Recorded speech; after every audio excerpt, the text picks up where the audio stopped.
রহিম একটা ফেরোমন ফাঁদ দেখতে পাচ্ছেন। কৃষক মোহাম্মদ সুজা মিয়া ভাই, এটাকে হাত থেকে ছাড়ো না, নাইলে মানুষ হাত দিয়ে এমনি ধরে লেগে বসে। আমরা ফিটিং করছি না, ফিটিং করছি তো। এখন দেখেন এটার ভিতরে কি পরিমাণে মাছি পোকা ঢুকছে। এই যে মাছি পোকা দেখেন, এই এতটা মাছি পোকা আপনারা কোনোভাবে কীটনাশক দিয়ে মারতে পারবেন না। দেখেন এটা না হইলেও কয়েক হাজার মাছি পোকা আছে এটার ভিতরে, আছে না? হ্যাঁ। আচ্ছা ভাই, ওই যে মাছি পোকা দমনের লাগে যে কীটনাশকটা, ওই ইয়াটা ফেরোমন ফাঁদটা ব্যবহার করলা লাভ হয়েছে নি মনে হয় নাই?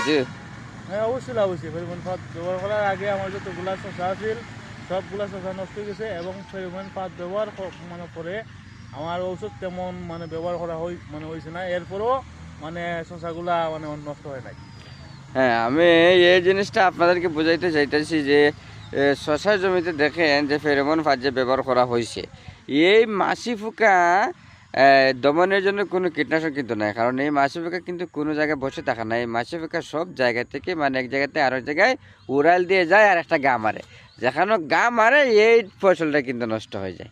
কারণ যাই হোক, আপনারাও এই ফেরোমন ফাঁদ ব্যবহার করবেন। ফেরোমন ফাঁদ ব্যবহার করে কিতা মোটামুটি আরেকবার ব্যবহার করবা আনি না কিতা? ফেরোমন ফাঁদ আমি যত জীবন এই শসা জিঙ্গা এগুলা চাষ করবো, ফেরোমন ফাঁদ আমি আজীবন আমি দিতে প্রস্তুত, কারণ এটা অনেক উপকার আমি পাইছি।